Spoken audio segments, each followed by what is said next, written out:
Shalom, Bapak Ibu yang terkasih, apa kabar? Apa kabar? Luar biasa. Ya, harus luar biasa. Oke, tahun 2024 nggak kerasa sudah memasuki bulan ketiga. 29, 31 tambah 29, berapa itu? 60, berarti hari ini hari ke-62. Benar Bapak Ibu? Gak kerasa ya, cepat sekali. Terakhir saya ketemu Pak Yakobus itu Desember akhir. Benar ya? Gak kerasa Pak, kita sudah berpisah 2 bulan lamanya Pak. Dan hari ini Pak Yakobus hadir di gereja Glory Ministry Church. Kami mengucapkan terima kasih yang sebanyak-banyaknya. Semoga Bapak bisa menikmati acara demi acara ibadah di hari ini. Beda bulan, beda tema. Benar nggak? Bulan ini Tuhan meletakkan tema yang menurut saya cukup berat. Padahal saya mau rubah tema ini, tapi Tuhan nggak setuju untuk ngerubah. Terlalu berat untuk tema ini, tetapi saya rasa kalau Tuhan yang memampukan kita semua, ya pasti kita bisa melewati beratnya ilmu yang Tuhan pengen sharing buat hidup kita, amin. Tema bulan Maret ini diambil dari Mazmur 26 ayat 2. Ujilah aku ya Tuhan dan cobalah aku, selidikilah batinku dan hatiku. Inilah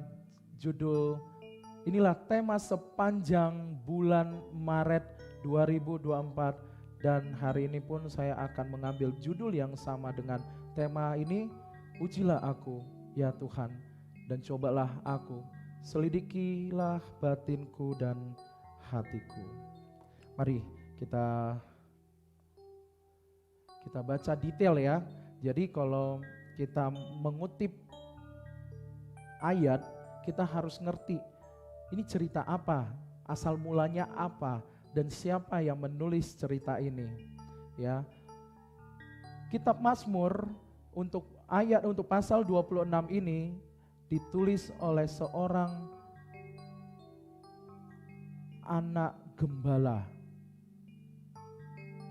pengembala domba-domba asal mulanya. Sesungguhnya, sebenarnya ya, dia akan selalu menjadi seorang pengembara. Tetapi dalam sejarah mencatat seorang pengembala domba bisa menjadi seorang raja. Ini ketika saya baca kitab ini, beberapa tahun sebelumnya ketika saya masih ada di usia yang sangat berondong Bapak Ibu, di mana hidup saya sangat susah, di mana hidup saya segalanya berkekurangan, saya cuma dapat ayat ini untuk saya bacakan, dan akhirnya saya aminkan apa yang ditulis oleh seorang yang namanya Daud. Seorang pengembala domba yang mana manusia meremehkan yang namanya Daud. Bapak Ibu tahu kalau kita lihat filmnya, ketika bangsa Israel melawan bangsa Filistin. Benar ya?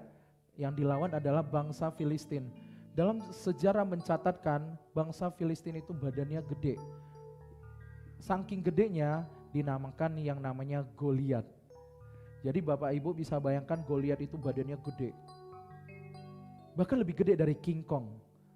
Jadi kalau King Kong badannya besar tapi kakinya pendek. Nah kalau King Kong aja udah badannya besar, Goliat itu lebih besar dari yang namanya King Kong Bapak Ibu. Dan ketika bangsa Israel melawan bangsa Filistin, semuanya kalah. Tapi akhirnya muncul satu bocah, anak kecil yang imut-imut, ya, yang kicik banget kalau kata orang, kecil, ya kan? Dia dengan pedenya, dia bawa ketapelnya, dia ambil batu dari tanah, dia ketapelin itu Goliat. Hanya dengan satu ketapel, satu batu yang diketapelin, itu membuat Goliat jatuh. Pernahkah Bapak Ibu ngebayangkan seorang anak kecil hanya bersenjatakan ketapel bisa mengalahkan seorang Goliat yang jago berperang, yang badannya besar, ya, yang kayak raksasa gitu.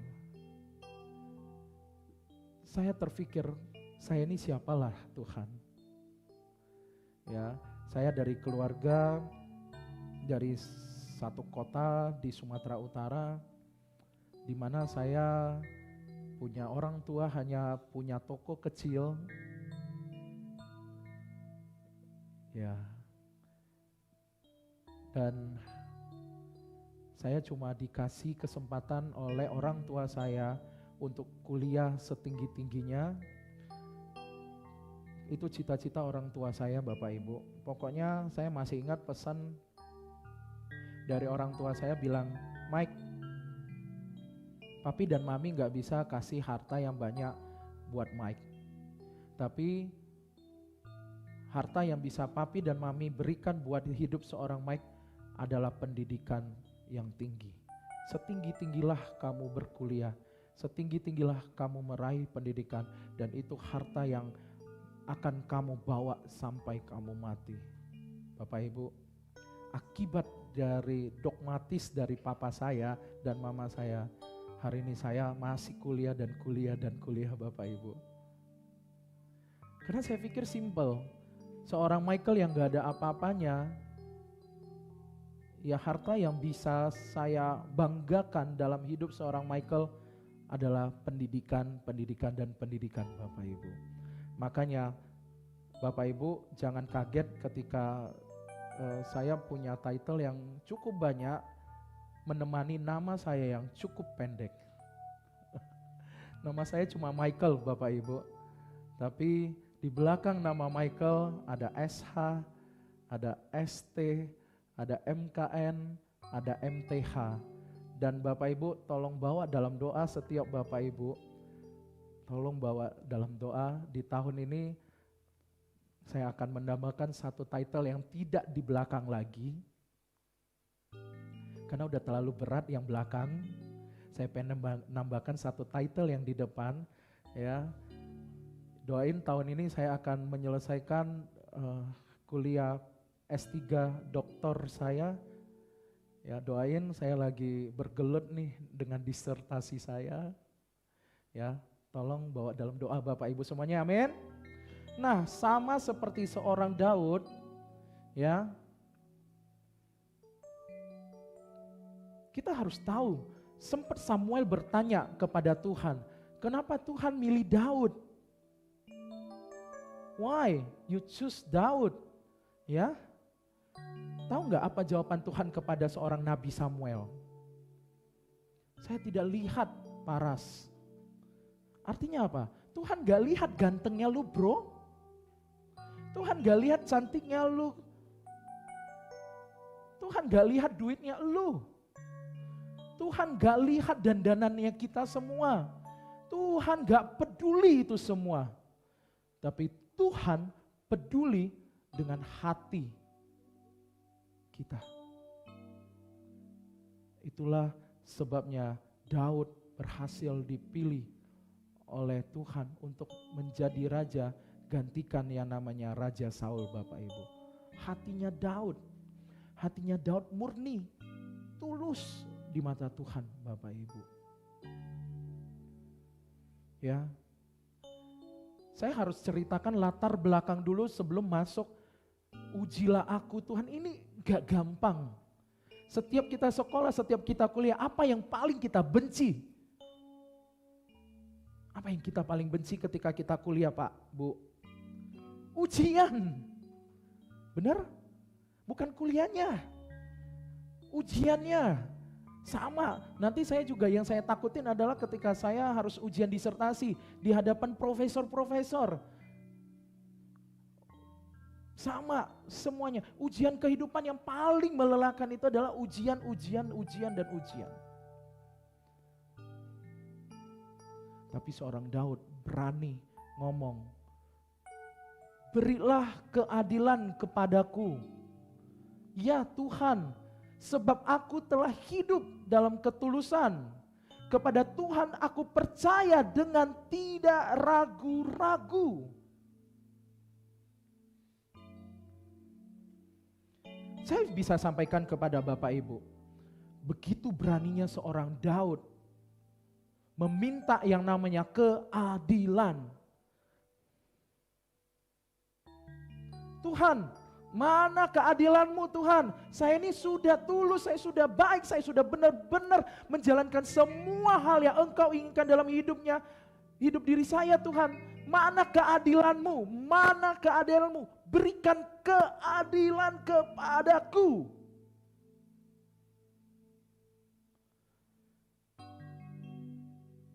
Ketika saya baca ayat ini Bapak Ibu,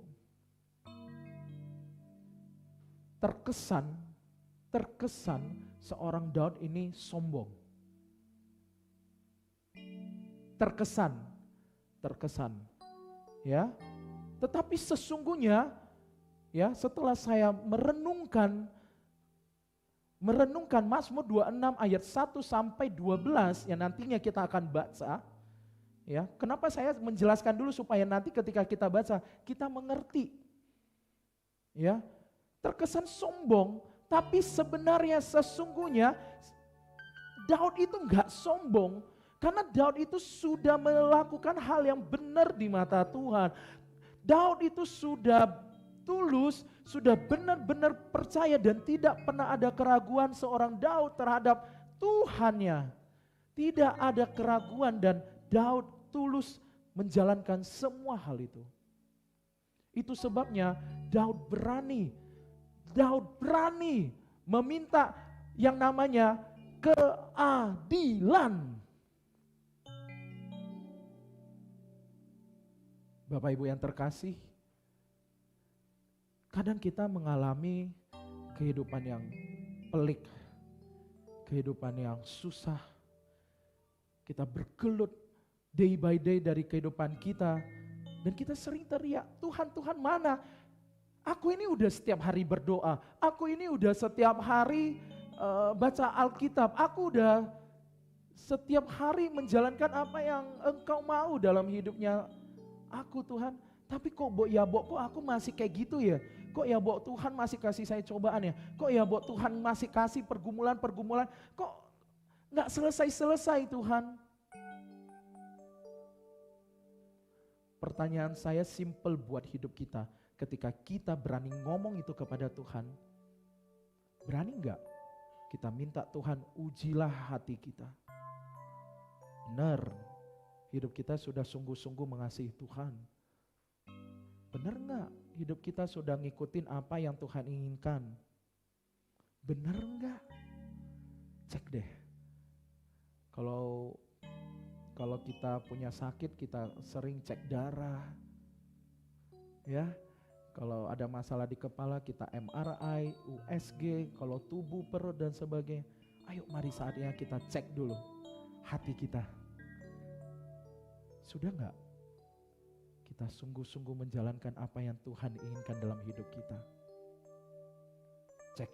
Cek hati, tanya kepada hati. Ya, sembari kita cek, mari kita baca Mazmur 26 ayat 1 sampai 12. Doa mohon dibenarkan oleh Tuhan. Mau kita baca bareng-bareng Bapak Ibu? 1, 2, 3. Dari Daud, berilah keadilan kepadaku, ya Tuhan, sebab aku telah hidup dalam ketulusan. Kepada Tuhan aku percaya dengan tidak ragu-ragu.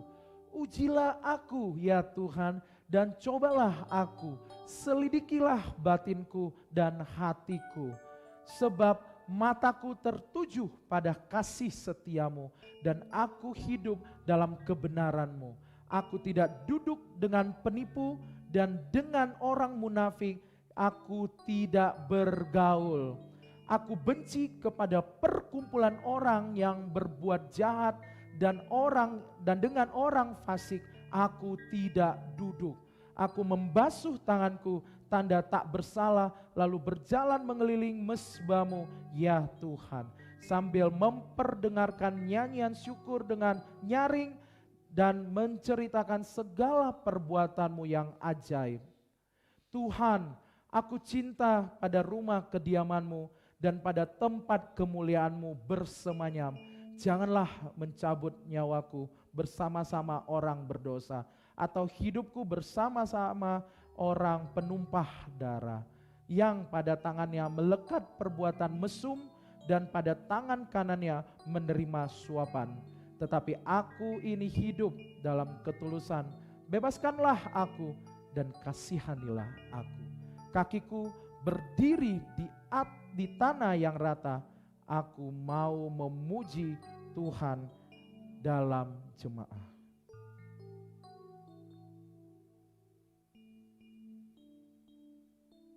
Bapak Ibu yang terkasih,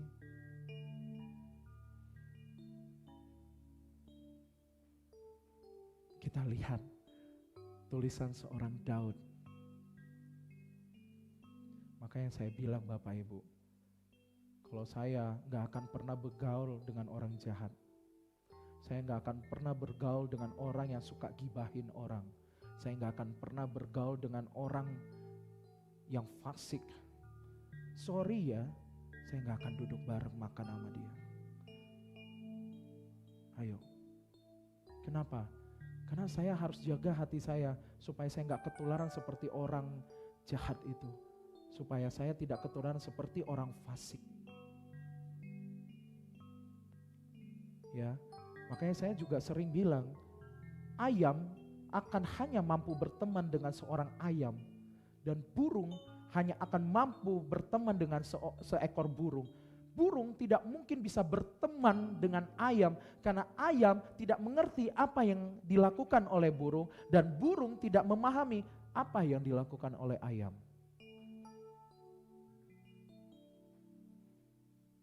Amin. Ayo. Satu, gak usah bergaul dengan orang jahat, orang yang bikin kita jatuh dalam dosa. Ya, tapi apa yang dilakukan? Bergaullah sama Tuhan. Kalau kita punya masalah hari ini, kita punya sakit penyakit hari ini, ya, kita punya pergumulan hari ini, kita punya kesusahan hari ini, kita punya hal-hal yang kita masih pengen raih tetapi kita belum meraih. Bergaullah dengan Tuhan. Seperti seorang Daud bergaul sama Tuhan. Tuhan, aku cinta pada rumah kediaman-Mu dan pada tempat kemuliaan-Mu bersemayam. Artinya apa? Seorang Daud kesehariannya dia bergaul hanya dengan Tuhan. Saya kasih tahu, seorang Daud adalah pemuji penyembah yang luar biasa. Ya, kita bisa baca di Mazmur, itu semua nyanyian pujiannya Daud kepada Tuhan. Ya, nanti kita bisa baca ada pujilah, pujilah, pujilah, pujilah. Gaulnya Daud itu hanya dengan Tuhan. Ya, karena Daud tidak pernah bergaul dengan orang jahat, Daud tidak bergaul dengan orang fasik. Daud hanya bersekutu dan bergaul dengan yang nama Tuhan. Makanya dia pede.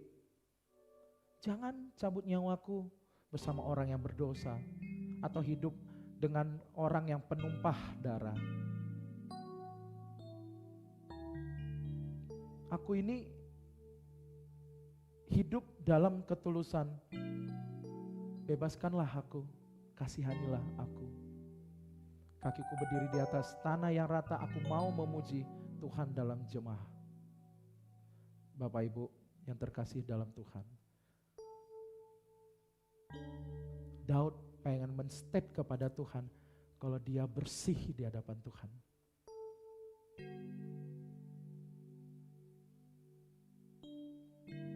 Apakah kita hari ini clear di hadapan Tuhan? Seperti semula saya bilang, cek hati kita. Check up dulu hati kita. Sudah gak clear di hadapan Tuhan?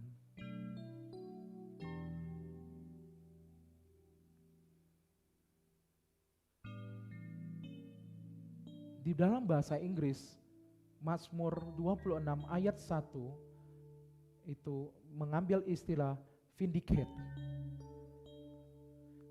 Ya. Vindicate itu bukan hanya cerita tentang berilah aku keadilan, tetapi sesungguhnya vindicate itu artinya nyatakanlah yang benar bahwa aku itu memang bersikap secara benar. Saya sering bilang simple kepada teman-teman, Arthur mana? Saya sering ngomong, Tur, apakah apa yang saya omongin sudah benar belum? Kalau belum, kamu harus katakan yang benar. Kalaupun saya salah, katakan saya salah, supaya saya mengerti, supaya saya memahami, supaya saya bisa memperbaiki segala hal yang saya tidak pahami dan segala hal yang saya tidak mengerti. Katakanlah yang benar. Tapi kalau saya sudah benar, ya katakan kalau memang saya sudah benar, yes, kamu udah benar Pak. Itu arti sesungguhnya dari vindicate yang ada di ayat 1 Mazmur 26 Bapak Ibu. Apa Daud pengen cerita apa? Daud dengan jujur dan dengan rendah hati menyatakan fakta sesungguhnya. Ya, tentang sikap hati dia. Ya, tentang hati dia kalau dia udah benar-benar sungguh-sungguh taat kepada Tuhan Bapak Ibu. Dari cerita Daud kita bisa belajar untuk bagaimana kita bisa hidup clear di hadapan Tuhan. Ya, simple. Clear di hadapan Tuhan itu tidak perlu pengakuan manusia, Bapak Ibu. Clear di hadapan Tuhan, ya, itu murni datangnya dari Tuhan. Karena pendapatnya manusia seperti pendapatnya seorang Arthur terhadap saya, tadi saya bertanya, itu bisa saja subjektif. Itu bisa saja Arthur dalam tekanan atau mungkin Arthur sungkan untuk ngomongin kebenaran. Tetapi saya kasih tahu kalau Tuhan yang berbicara, itulah semuanya kebenaran Bapak Ibu. Amin. Sudahkah kita clear hari ini di hadapan Tuhan? Poin yang kedua, periksa, check up hati kita. Benar enggak? Kita sudah sayang, kita sudah cinta sama Tuhan kita. Yesus sudah sayang loh sama kita. Yesus sudah berikan anaknya yang tunggal mati di atas kayu salib hanya untuk menebus, menyelamatkan dosa, menyelamatkan kita semua Bapak Ibu. Sudah enggak kita cinta sama Tuhan kita? Makanya saya begitu merasakan Yesus sayang sama kita semua. Makanya terciptalah sebuah lagu dari saya.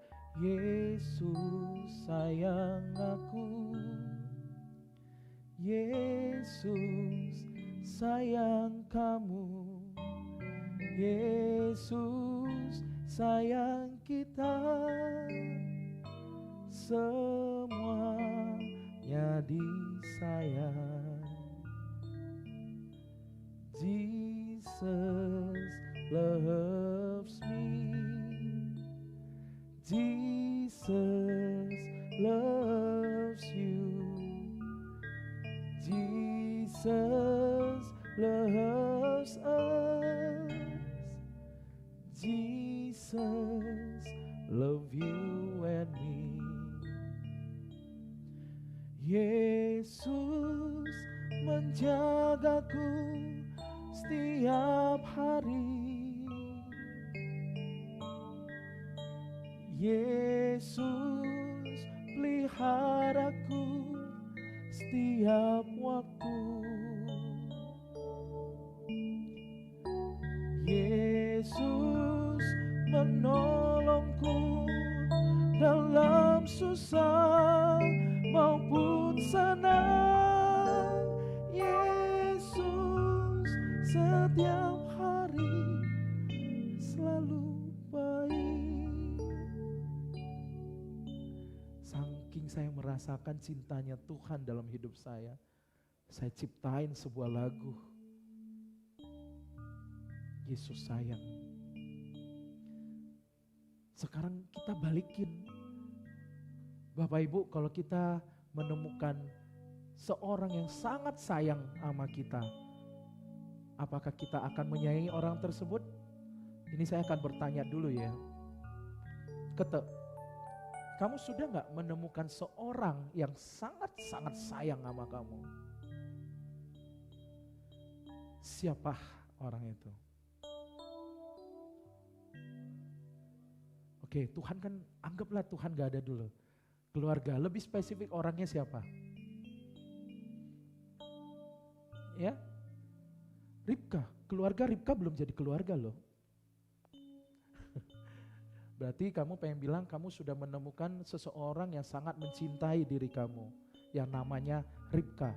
Bukankah Ribka itu istrinya Ishak? Bukan ya? Bukan Ribka istrinya seorang Ishak ya. Oh beda. Oke. Kalau Ribka sudah sangat cinta sama kamu, kamu akan balik cinta gak sama itu Ribka? Demikian juga Tuhan kita. Amin. Kalau Tuhan sudah sayang sama kita, Tuhan sudah sangat cinta sama kita Bapak Ibu. Ya, memang sudah seharusnya kita mencintai Tuhan Allah kita. Amin. Mazmur 139 ayat 23 sampai 24. Yuk kita baca bareng-bareng. 1, 2, 3. Selidikilah aku ya Allah dan kenalah hatiku. Ujilah aku dan kenalah pikiran-pikiranku. Lihatlah apakah jalanku serong dan tuntunlah aku di jalan yang kekal. Cek hati, ya, tes dulu. Kenali pikiran-pikiranku, ya. Pikiran ini sumber dari masalah Bapak Ibu. Pikiran itu sumber dari problem kehidupan kita. Banyak orang depresi gara-gara banyak mikir. Banyak orang nangis gara-gara terlalu terbebani di pikiran.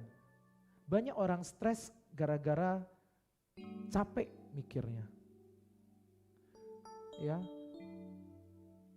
Makanya kenali hatiku, kenali pikiran-pikiranku Bapak Ibu. Cek dulu. Apakah jalanku serong? Kalau memang serong, ayo tuntunlah aku Tuhan ke jalan yang benar, ke jalan yang kekal. Simple.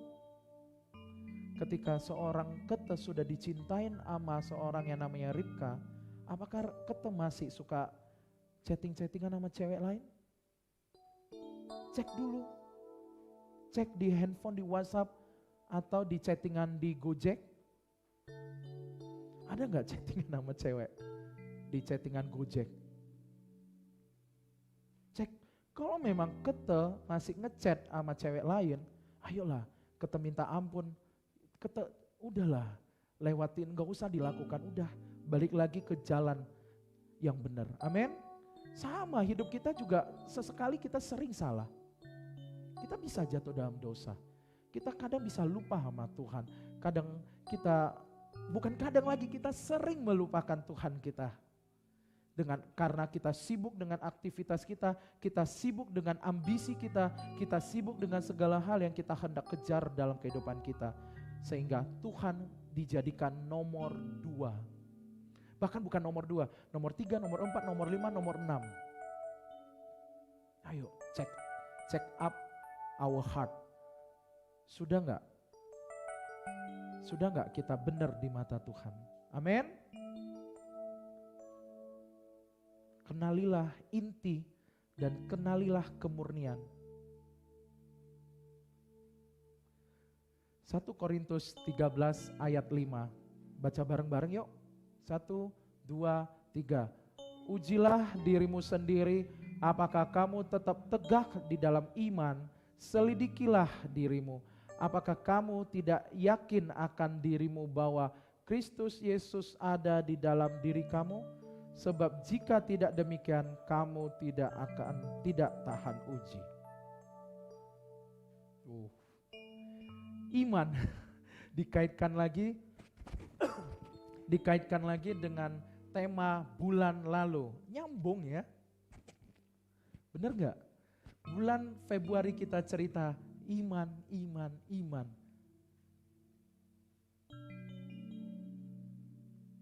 Ujilah dirimu, apakah kamu tetap tegak dalam iman? Apakah hari ini kita yakin Tuhan akan memberikan hidup kita yang terbaik?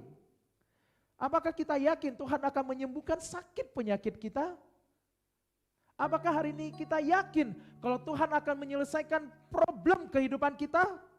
Apakah kita hari ini yakin kalau Tuhan akan mencukupi kebutuhan hidup kita? Apakah kita yakin kalau Tuhan akan berikan pasangan yang terbaik buat hidup kita untuk menemani hidup kita sampai tutup usia kita? Dan apakah kita yakin kita akan mengajari, kita akan mendidik, kita akan membuat anak-anak kita menjadi anak yang luar biasa di dalam Tuhan? Yakin gak? Kalau saya sih yakin. Kalau saya sih iya ya. Kenapa? Karena saya anaknya Tuhan. Kalau saya anaknya Tuhan, Bapak Ibu anaknya Tuhan enggak? Amin. Kalau saya anak Tuhan diberkati, diberikan segala hal, dijaga, dilindungi, di cover sama Tuhan. Apalagi Bapak Ibu semuanya yang hadir di sini, amin. Believe in God. Just believe. Hanya Tuhan kok yang paling mengerti. Bahkan saya bisa sampaikan papa mama kita pun belum tentu mengerti kehidupan kita. Apalagi pacar kita, apalagi pasangan kita. Tapi saya bisa menyampaikan orang sosok yang paling mengerti kehidupan kita itu satu, the one and the only, Tuhan kita. Suatu hari kalau Tuhan datang di hadapan Bapak Ibu dan dia menyanyi, percayalah hanya diriku paling mengerti kegelisahan jiwamu kasih dan arti kata kecewamu kasih, yakinlah. Selanjutnya silakan dengar itu lagu. Makanya kenapa Bapak Ibu, saya sangat suka dengan lagu ini. Bolehlah dinyanyikan oleh seorang Titik DJ, bolehlah dinyanyikan oleh seorang Marcel Sihaan. Tapi sesungguhnya rema yang saya terima dari lagu ini adalah, ini lagunya Tuhan buat hidupnya saya. Lagunya Tuhan buat kita semuanya yang mendengarkan dan menyanyikan lagu ini. Lagu inilah yang menguatkan hidup saya sampai titik hari ini. Dan lagu ini pun saya mendeklarasikan, saya nyanyikan di pernikahan saya dengan istri saya. Mungkin istri saya gak ngerti why saya memilih lagu ini. Mengapa saya memilih nyanyi lagu ini. Tapi saya mau mendeklarasikan kepada kita semua. Tuhan kita, Tuhan yang paling mengerti hidup kita. Nothing else. Mama, papa, yes mungkin mereka ngerti, tapi mereka tidak memahami 100% dari perjalanan hidup kita. Istri, yes, tapi mungkin ada 1-2% istri pun kadang tidak mengerti apa yang menjadi permasalahan, apa yang menjadi pergelutan, apa yang menjadi pemikiran kita.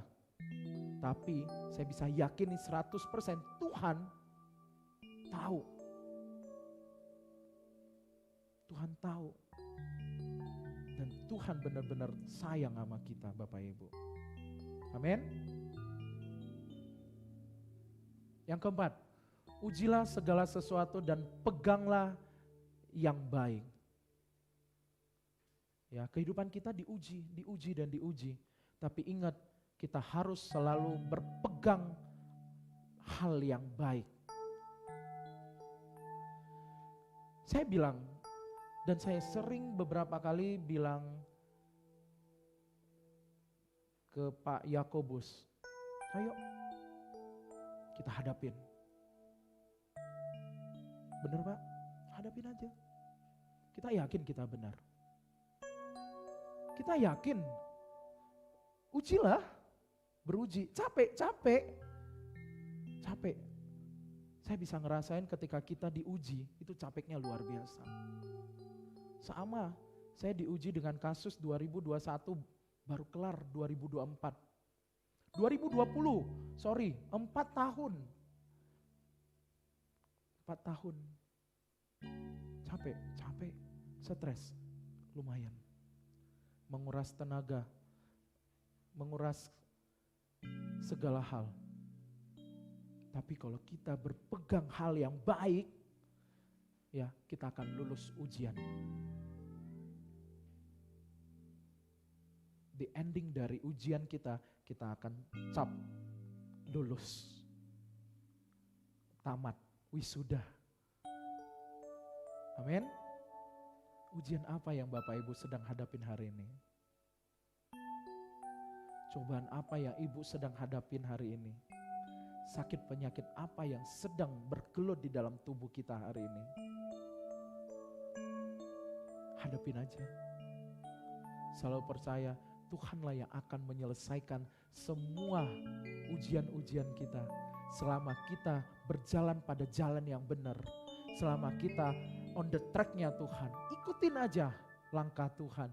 Ikutin aja bimbingan Tuhan. Ikutin aja maunya Tuhan. Kalau kata Tuhan harus hadapin hal ini, hadapin aja. Kalau kata Tuhan yang sakit harus ketemu dokter, ketemulah dokternya. Kalau yang punya permasalahan, kalau kata Tuhan bawa dalam doa, habis itu nanti Tuhan pertemukan orang-orang yang baik. Temuilah orang-orang baik itu. Itulah jalan. Ya. Yang penting kita harus pada on the right track, pada jalan yang benar. Kita harus memegang hal yang benar. Jangan melakukan hal yang tidak benar. Karena ketika kita melakukan hal yang tidak benar, itu tidak berkenan di mata Tuhan. Ketika itu tidak berkenan di mata Tuhan, maka ujian yang kita hadapin akan gagal. Amin. Hadapin aja ujian itu. Efesus 2 ayat 10. Dan ujilah apa yang berkenan kepada Tuhan. Tanya sama Tuhan. Makanya kalau saya selalu bilang berdoa aja. Saya bisa apa sih Bapak Ibu? Saya bukan Tuhan, saya bukan presiden, saya bukan siapa-siapa Bapak Ibu. Saya hanya bisa berdoa dan memohon kepada ibu bapak kalau yang punya masalah, punya sakit, punya problem, yuk berdoa yuk. Berdoa sampai mukjizat itu datang menghampiri hidup kita. Kalau udah dapat mukjizat enak gak ngomongnya? Enak. Hari ini kalau saya ngomong mukjizat saya udah lolos ujiannya Bapak Ibu. Bapak Ibu tahu cerita hidup saya. Mungkin Bapak Ibu yang sudah mengikuti dari perjalanan Glory Ministry Church, Bapak Ibu udah tahu saya sudah hampir mati 3 kali. Hari ini saya ngomong enak, kenapa? Karena saya udah lolos uji. Saya sudah lolos ujiannya. Ujian kematian sudah menghampiri saya 3 kali dan puji Tuhan saya lolos Bapak Ibu. Kalau ujian kehidupan, masalah, problem dalam kehidupan itu hal yang wajar. Tapi ujian yang paling mengerikan dalam hidup saya adalah ujian kematian.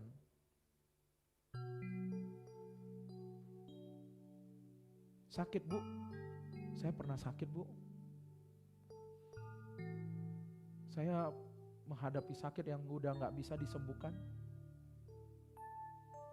Vonis dari dokter cuma 2, mati atau hidup dengan demensia otak permanen Ibu. Lebih parah dari Ibu Bu. Demensia itu lupa ingatan seumur hidup. Kalau Ibu hari ini masih sehat, masih bisa bernafas, masih bisa datang ke gereja, masih bisa bekerja, bersyukur sama Tuhan, Bu. Ya oke, tangan sakit, ya ada bagian dari hidup kita yang dari tubuh kita yang sakit, kita serahkan sama Tuhan. Kita serahkan sama Tuhan. Amin, Bu. Amin, Bapak Ibu semuanya hadir di sini. Serahkan aja sama Tuhan. Ya.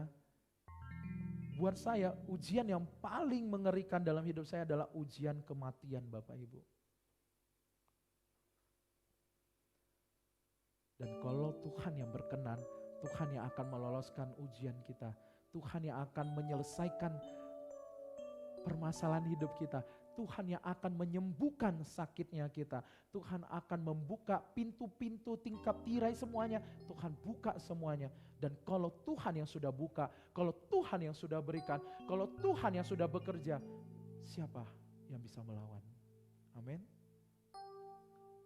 Yang penting berkenan aja kepada Tuhan.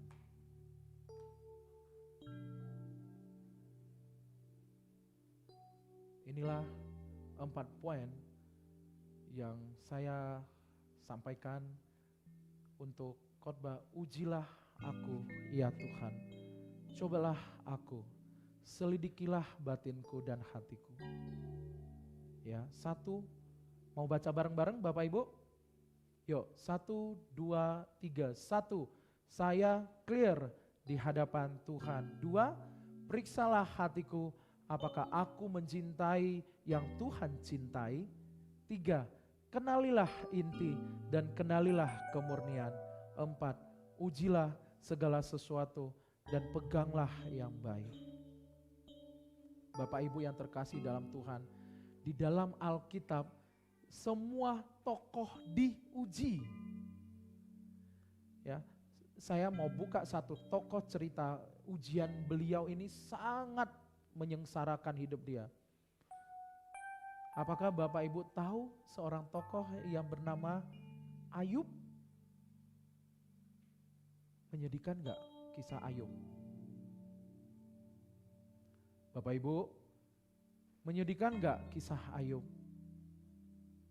Sudah baca Ayub gak? Halo?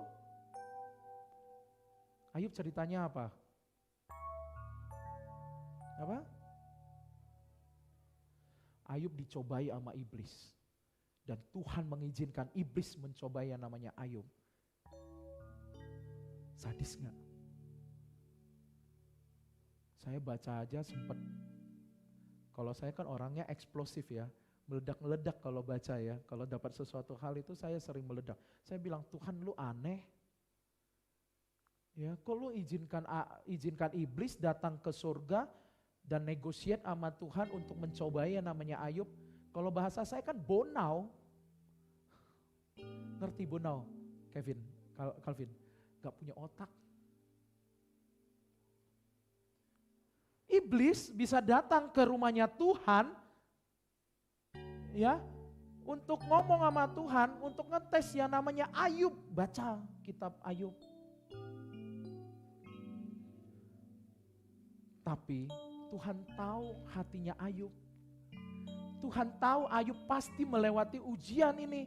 Tuhan tahu Ayub pasti akan lolos dari ujian dari si iblis. Makanya Tuhan mengizinkan iblis untuk mencobai yang namanya Ayub. Tapi seorang Ayub adalah hanya tetap seorang manusia. Dia bukan Tuhan, dia bukan malaikat, dia bukan siapa-siapa. Tapi dia tetap hanya menjalankan maunya Tuhan. Capek nggak jadi seorang Ayub? Capek. Menderita nggak? Sampai di ending, sampai dia kena kulit yang sampai digaruk dengan kaca. Saking gatalnya penyakit kulit yang dihadapin Ayub, dia garuk gatalnya kulitnya dengan kaca.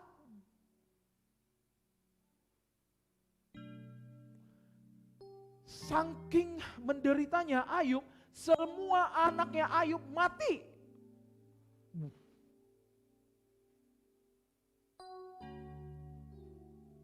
Sampai istrinya Ayub meminta Ayub untuk mengutukin yang namanya Tuhannya Ayub. Kalau saya cerita ini, mengerikan gak cobaan yang dialamin Ayub?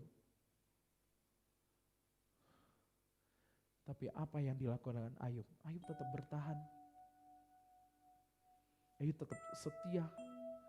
Ayub tidak pernah mengutukin Tuhannya seperti permintaan seorang istrinya Ayub. Seluruh hartanya Ayub habis. Bahkan anaknya pun mati semuanya. Mungkin saya gak sekuat Ayub kali ya. Gak mampu saya. I give up God. Tapi Tuhan yakin, Tuhan tahu Ayub mampu melewati. Makanya di akhir cerita dari Ayub, Ayub berhasil melewati cobaannya iblis. Dan Ayub dipulihkan, Ayub dilipat gandakan hartanya. Ya, diberi anak-anaknya yang baru, yang luar biasa Bapak Ibu. Waktunya Tuhan bukan waktunya manusia. Kehendak Tuhan bukanlah kehendaknya manusia. Secara manusia kan capek, secara manusia gak pengen hadapin kayak gini. Tapi itulah maunya Tuhan. Kalau Tuhan yang sudah berkehendak, ikutin aja kehendak Tuhan. Jangan dilawan. Amin. Bapak Ibu yang terkasih dalam Tuhan. Apabila Bapak Ibu hadir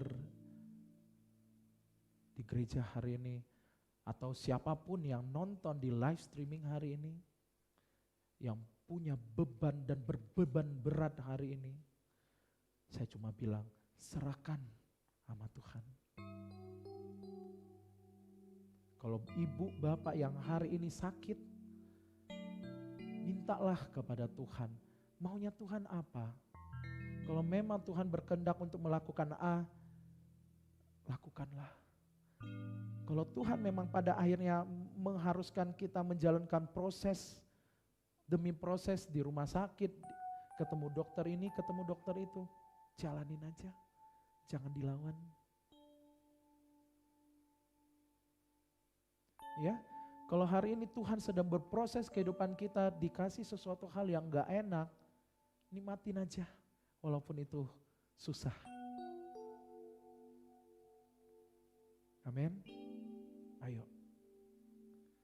ingat, ujilah aku Tuhan, selidikilah hatiku, apakah aku sungguh mengasihimu. Yuk worshiper, saya pengen nyanyi lagi lagu yang tadi.